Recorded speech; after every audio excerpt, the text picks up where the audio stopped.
Hey guys, welcome. We are so happy you're here.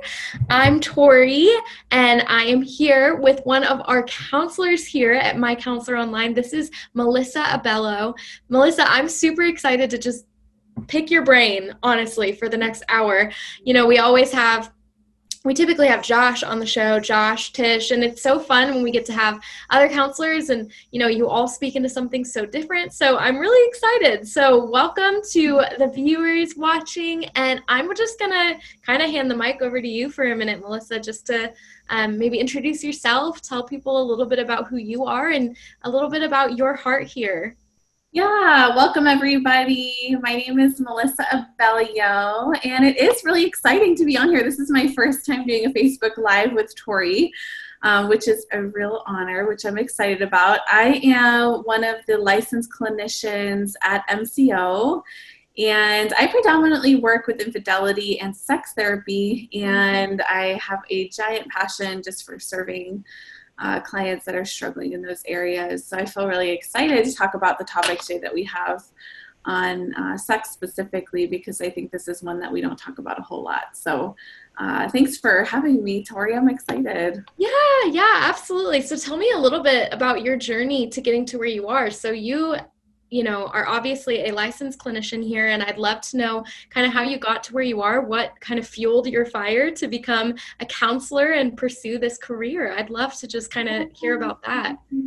Yeah, initially, actually, when I was looking to go into counseling, the spirit of me going into counseling was just me trying to learn how to help people in the church more. My husband and I are both in the full-time ministry, and I just felt ill-equipped at times to help marriages, to help specifically sex issues as well in marriage. And just honestly went to school because I actually got an assistantship, which was awesome, that allowed me to get school for free. So I was like, okay, Lord, you're opening doors for me to go to school to help other people in this.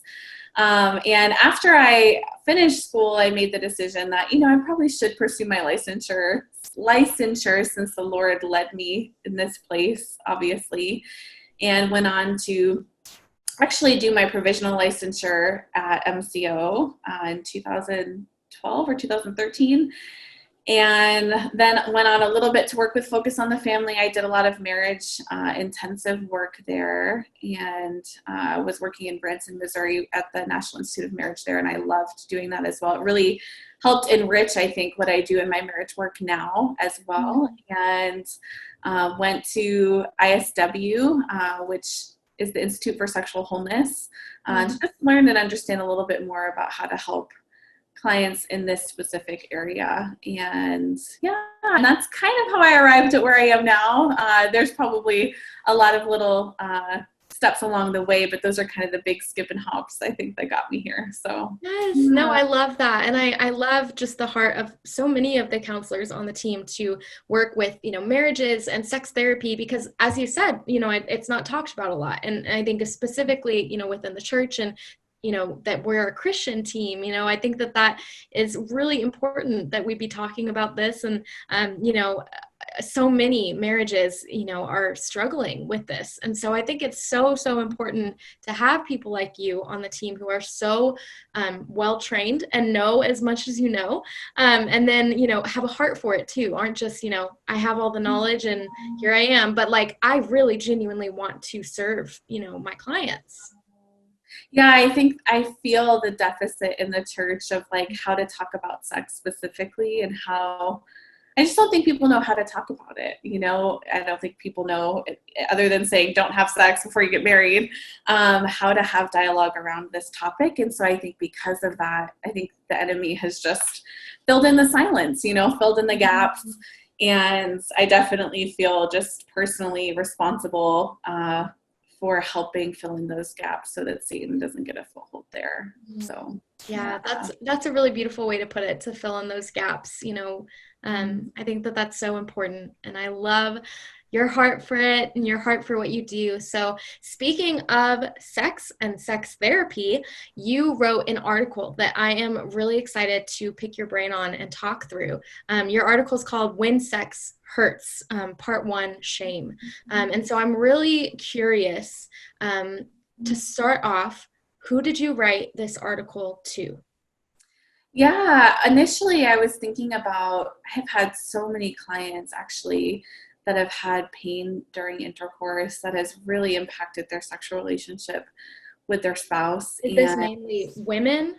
mainly women, I would say. Actually, all of it has been women, but that pain physically during sex that is causes so many other challenges, right? Because they're experiencing pain, which then makes their spouse feel like they, can't really enjoy sex with them, which then makes sex really hard to have with their spouse, which then makes them feel really guilty because they don't want to be, preventing their spouse or even themselves from not enjoying something that God designed.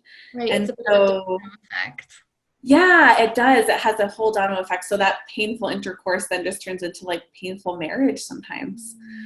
And I think I was writing to both the husband and the wife because I think there's a lot of shame around this topic because not many people talk about it or know how to talk about it. So, Yeah, no, I think that's awesome. I've been married now for a year, and I have a lot of friends who, have also been newly married or married for, only a couple of years. And I remember, after getting married, there is that weird period of, adjusting to the new way of things. And I remember, having conversations with my friends, like no one talks about some of this stuff. Like there are so many things that nobody talked about, nobody told me about, that domino effect where, if one time like something hurts, it can affect like the whole rest of the week. And, yeah. nobody talked about it.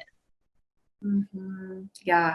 Yeah, I think it's really prevalent. And I think especially like if that goes unaddressed for a certain amount of time and couples like play through the pain is what we call it, they continue to have sex through the pain, then oftentimes what ends up happening is there's an aversion to sex because sex is associated with pain, right, in the brain, which then makes them want to avoid having sex. So yeah, it's just kind of like you said, it has a domino effect, and then that then has a bigger effect on the marriage as a whole. And so I think it's so important for us to like educate people on what is, because there is a normal kind of pain that you'll experience from having sex for the first time, but there's a persistent pain that occurs afterwards that's probably not as it is common, but not as normal maybe, that needs help, that needs to be talked about, that needs to be processed, that I think is important for us to address. So Yeah, how common would you say that the sexual pain is, in relationships? yeah, that's a great question. I would say like research says that there's like between 8 to 21% of women experience pain during sex. And so I think that's kind of a large number when you think about that. That's at least 20% of women are experiencing that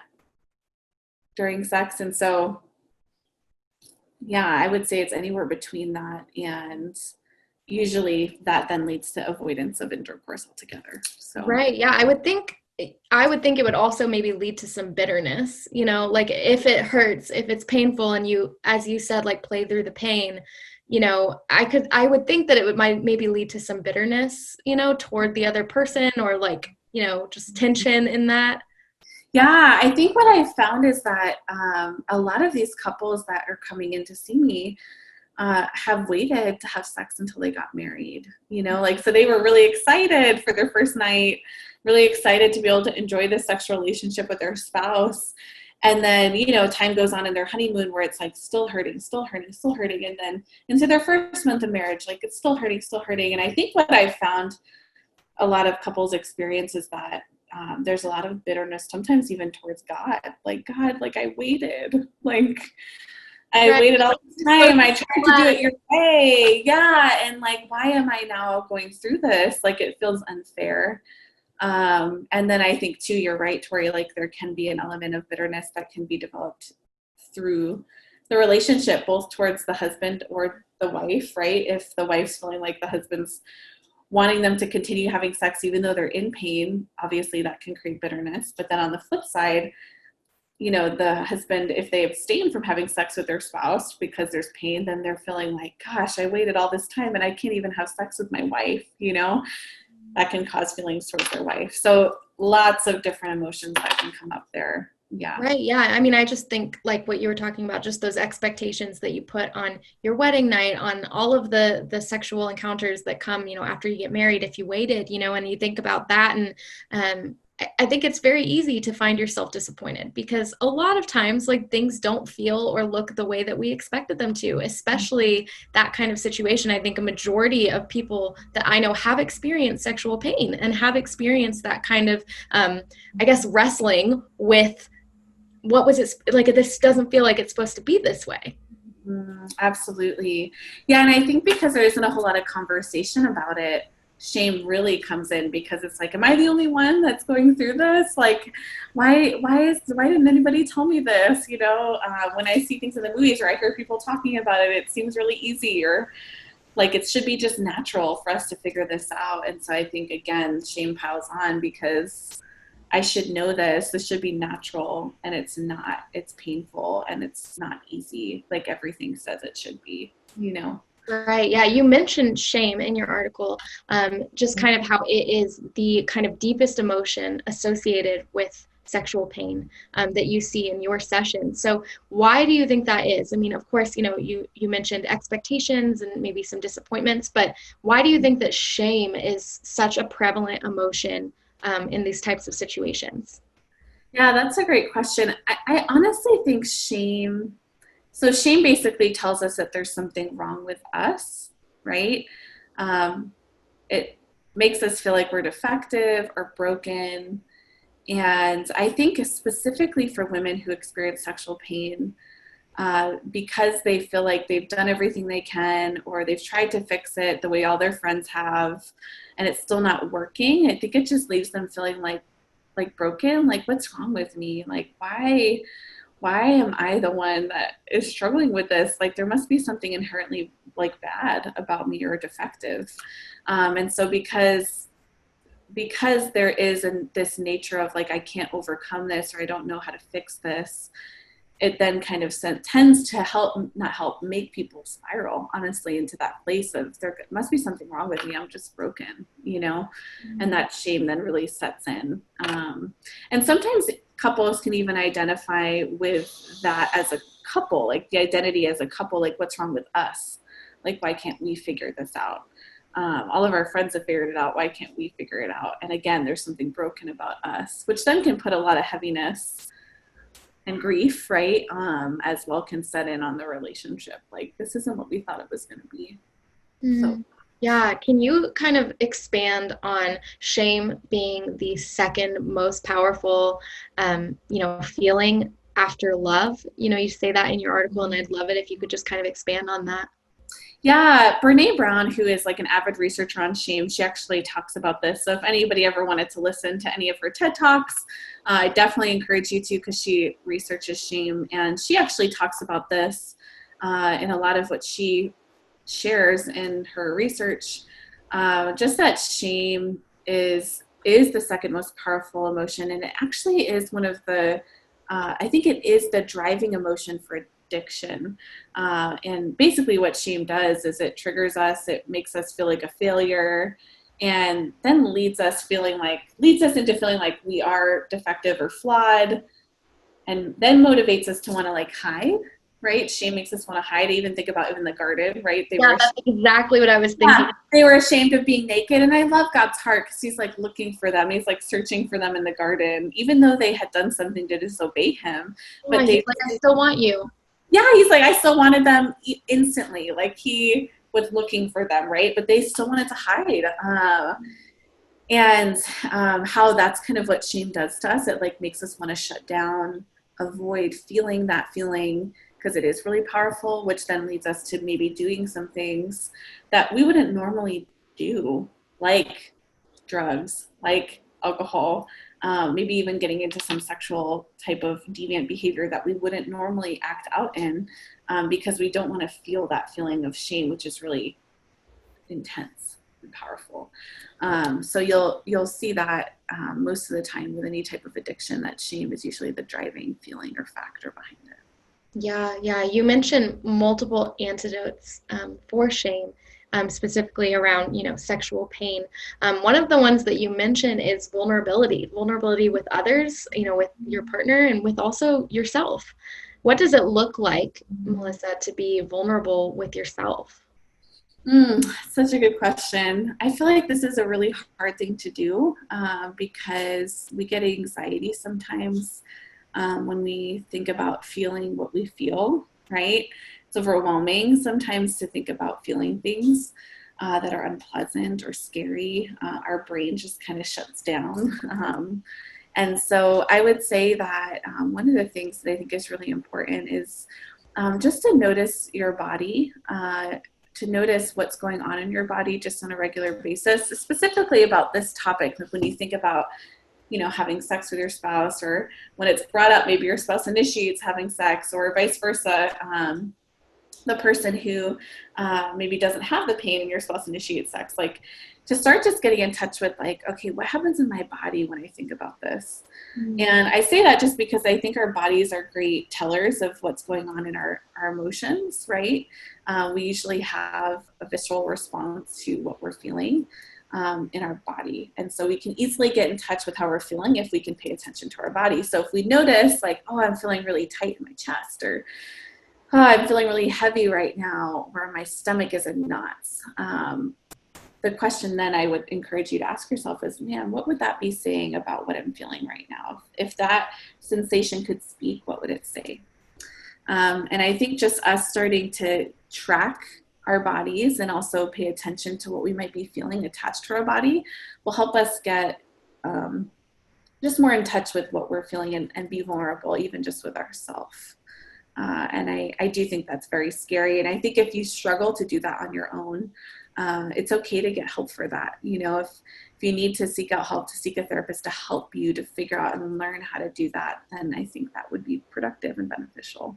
So, Right, right. So then the other side of it of being vulnerable with others, how do you get past, practically that shame piece, that almost is like a wall between like you and, the others that you're trying to be vulnerable with? How do you get past that shame wall?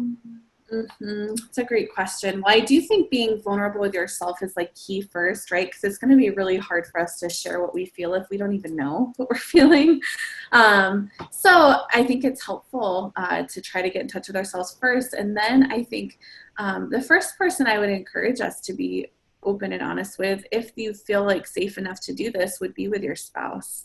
To be able to say, hey, honey, like this has been really hard. I am really feeling a lot of pain. This is what I'm feeling, every time we experience this. So there's, I think, talking to your spouse and asking. I think that's one of the things I've encouraged people to do is like, ask, like, hey, could I share something with you that's going to be hard for me to share? Sometimes like asking that question gives us the space we need to be able to see if somebody's open to hearing us, It's like getting permission a little bit, like to be yourself and to share your heart. Yeah.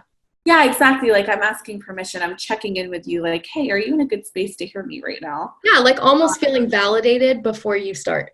Yeah, exactly. Like, and it sometimes that helps like alleviate the shame because you're being vulnerable just about needing to talk at first. Yeah. And that vulnerability of like, okay, I need to talk, and they received that. Like, okay, maybe I can share more of my heart. And so to try to do that with your spouse, and then just to consider others in your life that may respond to that in a way that feels safe to you. I think we usually get a good sense of those around us if we really think about that. Like, who in the past has responded well to me when I shared something with them that was hard?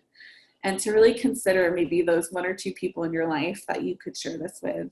And then again, to invite them to talk to you about it, to ask them, hey, is it okay if I bring something up to you today that has been hard for me? And then to lead with just sharing, maybe even if you have to write it out on paper because you're too scared to say it. And you read from the paper, whatever it is that's going to help you. But sometimes that exposure of just sharing, what is in secret is really freeing.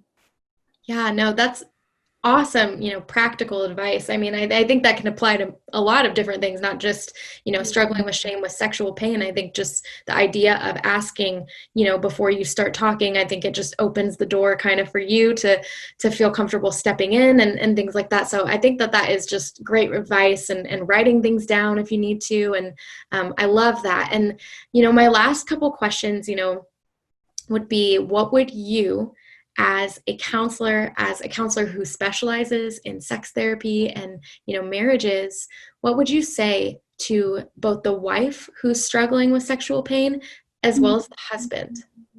Oh, yeah, so much. I think the first thing I would say is just that I feel with you. I obviously don't know everybody who's experiencing this right now, but just from what I've walked through with some of my wives, I think just that I feel with you. Like I feel just the grief that you might be feeling about the loss, around how difficult this must be for you. I think the other thing I would share is just that I feel for you around the shame piece, if there is shame there, that it would make sense that this would feel, scary or shameful, like that you would feel broken, that you couldn't do something that, for whatever reason in the world, they make it seem like it looks so easy. And then I think I would also encourage you that it is not that easy, that so many couples struggle with this, and that so many women struggle with pain, and that it is actually a lot more normal than you think it might be. And that there is a way to get help. Like there really is. The treatment for sexual pain, it is usually and is most normally and commonly very treatable. If you came in to do sex therapy with a clinician that really understood how to do sex therapy, you just need direction from somebody who knows how to help you. And so that would be the thing I would say to the wife, just that I feel for her, and that I understand maybe that pain that she's experiencing, both physically and emotionally, and that there is hope, like that there is places where they can get help, and that you can overcome that. And I think for the husband, I think the same thing. Like I just feel for you as well. Like I think most of the husbands I've seen come in are just feeling really sad because they love their wives and they care about them, and they want to be with their wives because they love them, and they want to experience sex with them because they're attracted to their wives and they want to engage sex with them. But just that I understand like how hard that must be to be attracted to your wife and want to be sexual with her, want to experience her. And then on the flip side, just feeling really guilty that you might feel that way because you know that that desire in itself might cause her pain if you engage it. So just that I feel for you about that, and that I would encourage you to be patient and not to play through the pain with her, but to really seek help, and encourage her to seek help, so that you guys can overcome that together versus trying to deal with it in your own way. I think one of the things I see a lot of men struggle with is then kind of avoiding sex and acting out, maybe using pornography or masturbation of some sort, which I think then can just add on to the pain in the marriage. And so I just would encourage you to be urgent about seeking help if this is an area where it's been a struggle. So Yeah, I think a key thing that you mentioned just now was that there's hope, that you're not too far gone, whether you've been, struggling for the first month of being married or whether you've been struggling for years, there is hope. And of course, like sex was designed by God, and he loves it and he wants it to be, thriving in marriage. And I totally hear you and just love your heart around this. And yeah. Yeah, I totally agree with you, girl. It was totally designed by God, and he does want us to enjoy it. And I love that you just highlighted that hope piece, because I do think there's a lot of hope for couples. I've walked through it with people. I've seen them get to the other side of that. And it's not always a fast process. Sometimes it's slower. Sometimes it's fast. Depends on where people are at. But I do think there's a lot of hope that things can be different. Yeah, that's so good. Yeah, I just think that that article is really important. And I mean, I almost want to like just send it to a bunch of my, friends who are kind of newlyweds and in this season. And I think it's really, really good that you're talking about it and that you're, being somebody who can just like come alongside people. So love that. And I appreciate you writing it and sharing. And guys, welcome to My Counselor Live. If you're just hopping on and haven't gotten to know us yet, I'm Tori, and I am here with Melissa, who is one of our licensed counselors here at MyCounselor.Online, just chatting through her article, some other pieces, and some Q&A. And we're just going to keep jumping through. So the next kind of segment that we're going to be doing, in this new format of My Counselor Live is actually a trending topic. So basically the way that I kind of do these things is I see sort of what's trending, what people are talking about, what people are searching. And something that kind of came up, and I'm really curious to hear your thoughts on this, Melissa, was self-care. So, of course, you think like through COVID, people are like trying to figure out how do I care for myself in this, self-care ideas, self-care help, things like that. And so a lot of people are researching that. So Melissa, could we just kind of jump in and can you maybe share as a counselor what you would say self-care is? Yeah. Oh, great question. Oh, it's so loaded. I know. Feel Great free. question. I love that question though. I think, gosh, well, I like to talk about what self-care isn't sometimes first, because I think sometimes, self-care is something that when you hear that word, some people are kind of adverse to it. Like, I'm not supposed to take care of myself. That's selfish. Yeah. For me to take care of myself. So I think, self-care is not selfish. It's not just focusing on yourself solely. Nobody else matters. Nobody else, yeah, like it's not about you ignoring other people or not caring about other people. No, I think that's good.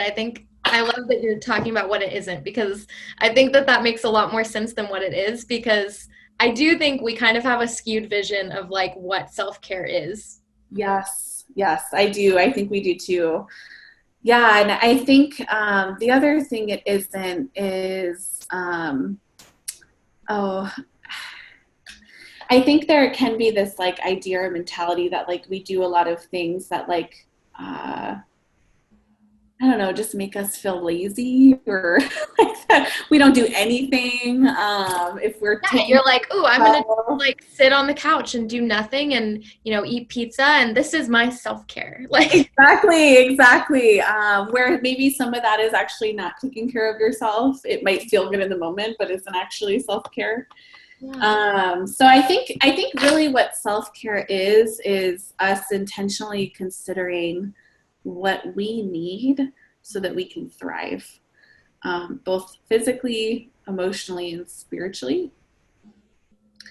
And I think there's a lot of different components to each of those pieces. I would say that, for our physical health, it's us considering our sleep, right? Are we sleeping well? It's us considering our eating habits and are those things like nourishing us and taking care of our bodies. It's thinking about exercise. Are we doing things, not necessarily means we have to do like a P90 workout every day, but like, are we doing things that get our heart rate up and that get us to sweat a little bit? One of the amazing things about depression is that, one of the greatest non-medicated ways to treat it is exercise because there's so many endorphins and adrenaline that plays a role in the brain chemistry of depression. And then, yeah, so those three pieces are really huge, and sleep is huge. Like if we're not sleeping well, it affects every area of our life. And so I like to think about the physical parts first. mm-hmm. And then I think the other piece is just our emotional self-care. Like, are we checking in with our hearts and asking ourselves, like, how are we really doing? Whether that's through journaling or processing out loud with somebody that we're close to. Are we checking in with ourselves and really like seeing like, okay, how am I actually feeling today? Checking in with our bodies so that we can understand our emotions, like I was saying earlier, I think can be really helpful. Yeah. Yeah, and then I think there's the spiritual part of us, which I think can also be social as well. Like, are we spending time with people that encourage us, that make us feel loved, that are safe for us. And then, just staying in a regular state of like, how do we feel connected to God? Are we in worship? Are we praying? Are we in our word? Things that are going to nourish us spiritually. And then the last thing I could think of is just our mental health. I didn't mention that earlier, but like what we input.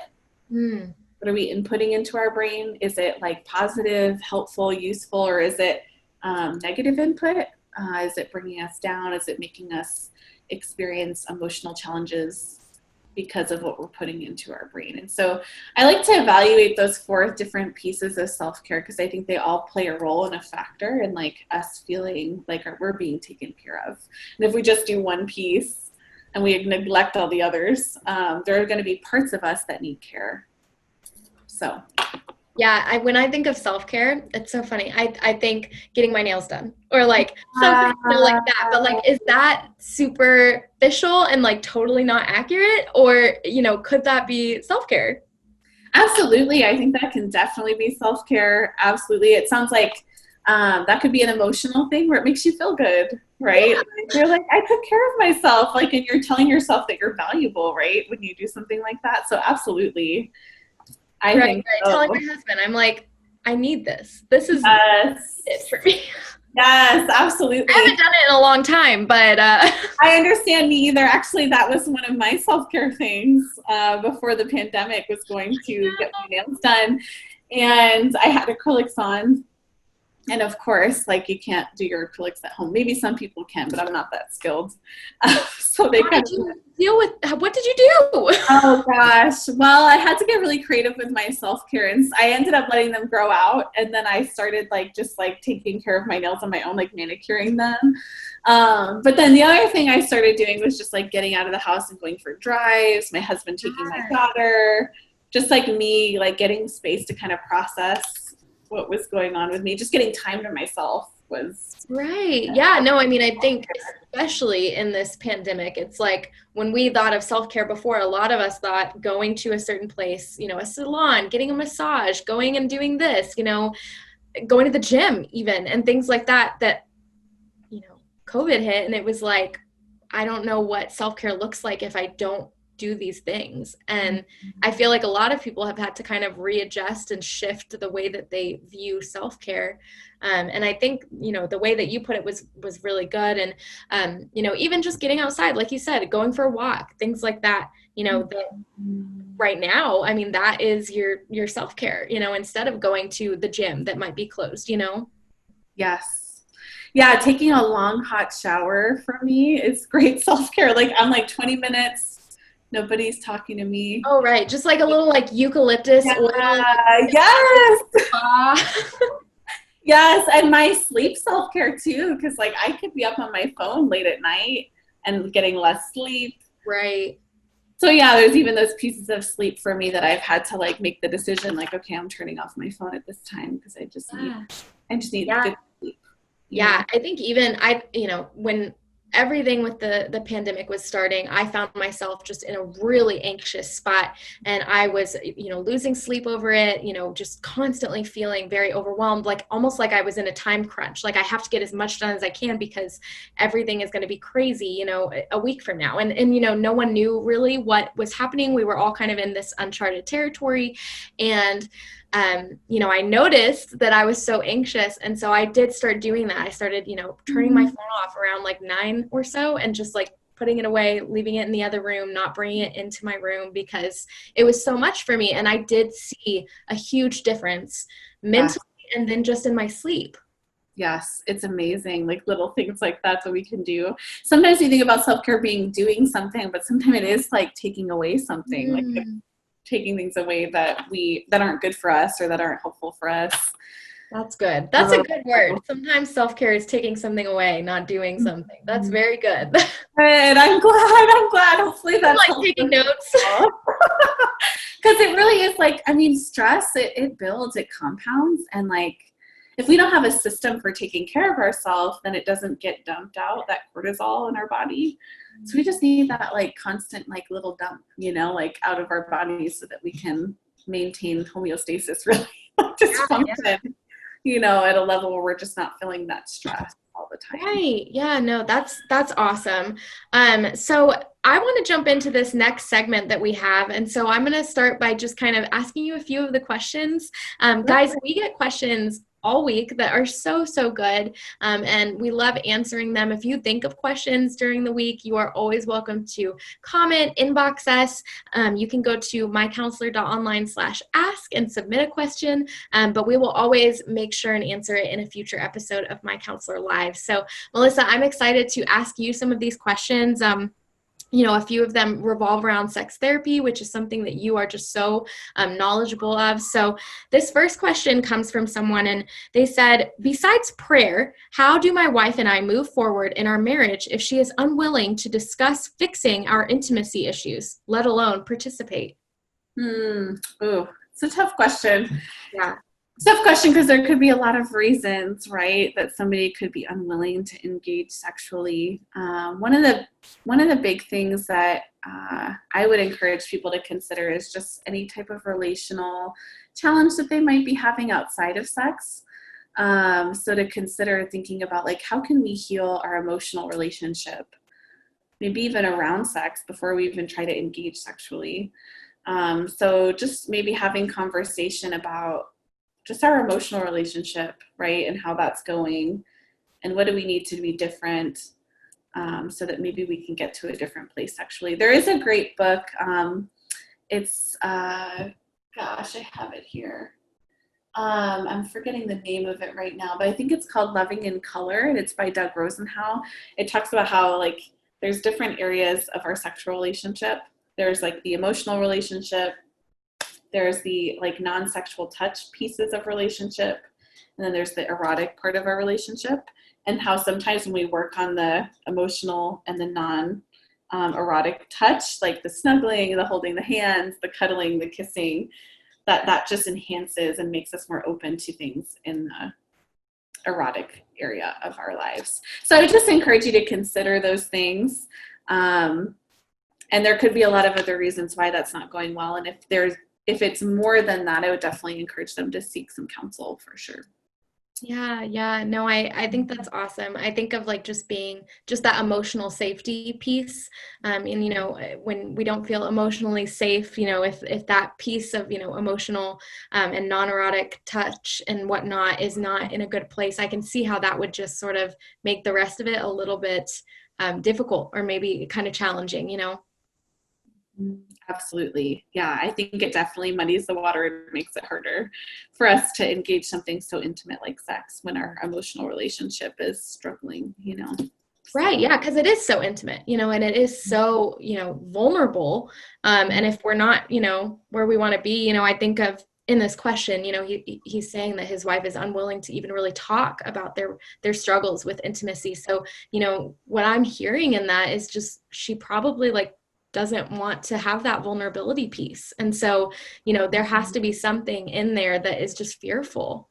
Yes, absolutely. There's got to be some fear there. And maybe she'd be more open to talking to working on other areas of the relationship. And maybe there could be energy focus there. And maybe that could open doors then to have conversation about the sexual area. I have no idea the specifics, but I would say that would make sense to me if that was something that was a challenge, is the emotional part of the relationship. So Yeah, that's good. That's good. So let's jump into this next question, which was sent to us online. This person said, I'm afraid sex will hurt and I will bleed a lot. I'm getting married soon and I'm really scared and nervous. Please help. What would you say to this girl, Melissa? Oh, just that I think some of your fears are normal. I think a lot of young, I don't know if you're young or not, but couples that are about to get married that have never experienced sex, I think it's natural to be afraid of what it might feel like, what you might experience, if you might bleed or you might not bleed, things like that. I think I would encourage you that it might be a helpful thing to think about maybe taking some ibuprofen or Tylenol on the day of your wedding, or the night that you have sex, and for you and your spouse to have some conversation and dialogue about how you want to approach that night. how you want to communicate about it. Because I think sometimes having that preliminary conversation about, hey, like, if it starts hurting, how can I tell you that? You know, like, what should I tell you? How should I let you know? So that maybe we can slow down and take it really slow. So that would be another thing I would encourage you with, is to come up with a way of communicating on that day. Because I think some couples, they don't know what to say and they just kind of freeze and they don't talk about it. And then they kind of, again, play through some of that pain that might not be helpful. And then the other thing I would just encourage you with is maybe to consider just practicing breathing.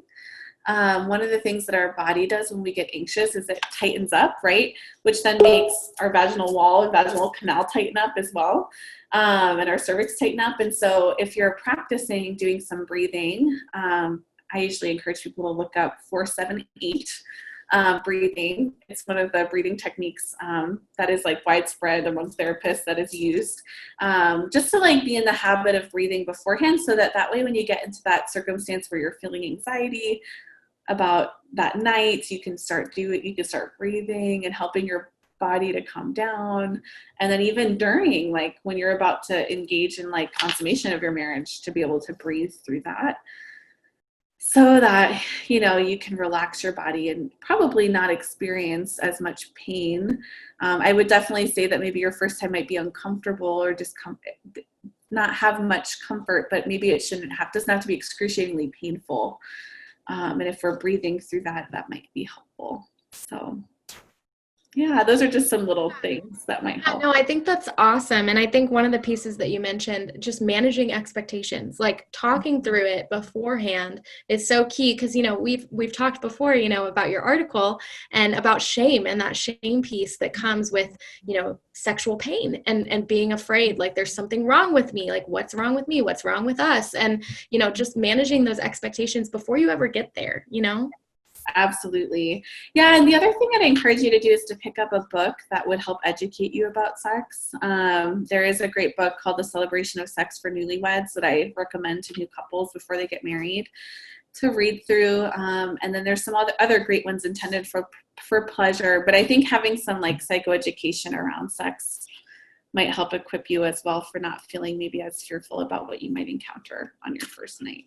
So Yeah, that's awesome. Really good, like practical advice. Also, I don't know if everyone can hear, but my puppy is crying in the background, and it's great. So we're gonna get to this last question and chat through that, and then I'm gonna go get her out. But hopefully, she's not too much of a disruption.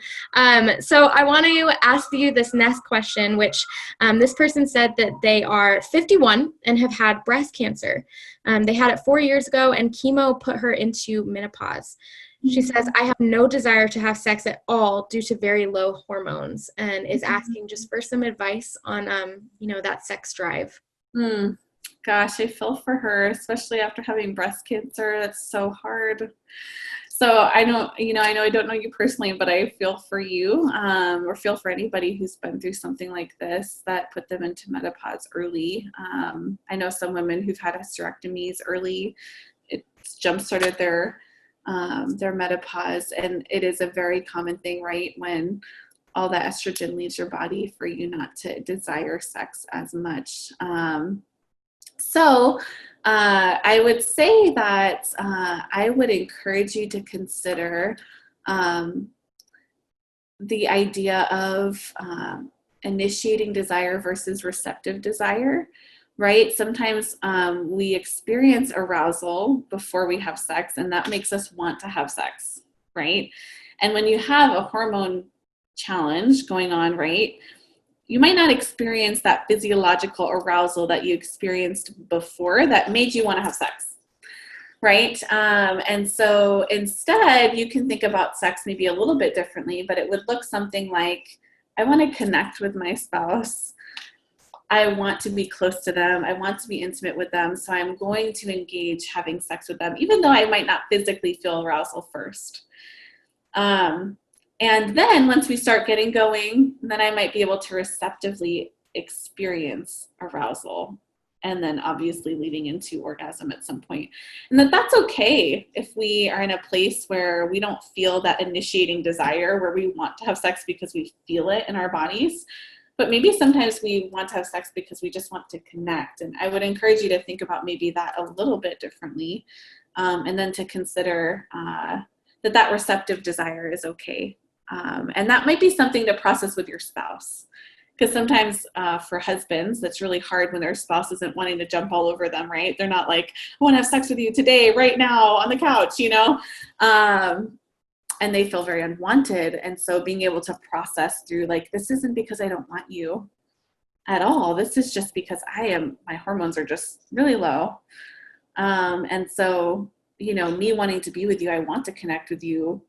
And then I get excited about being with you once we start, and I want to be with you. And I would encourage you to be affirming to your spouse when you do engage in that way, because I think that also could encourage them, just that you do enjoy being with them, you do want them. But sometimes there needs to be a little bit of a conversation around that so that there's some understanding about what's reasonable to expect.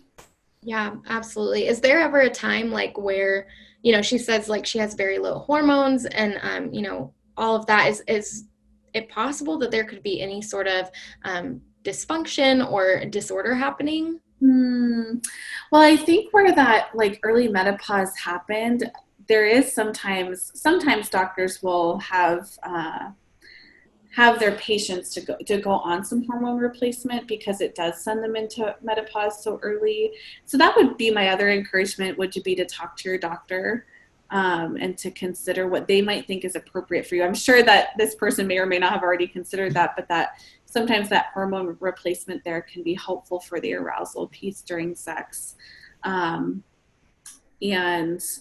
every situation is different. So, I'm not a doctor, so I just encourage you to talk to your doctor about that and to maybe consider going on something like that might help the hormone dysregulation, which also can help other parts of early menopause too.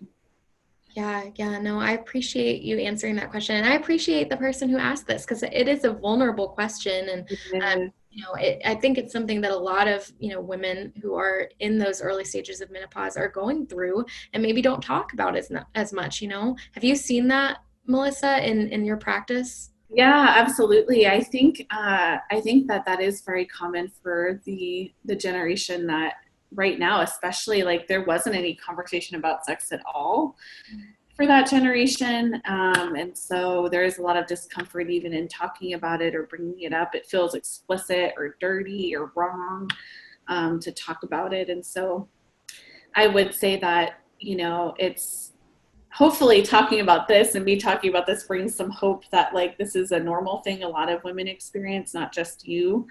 Obviously women who have gotten hysterectomies experience this. Right. I wish we could create support groups.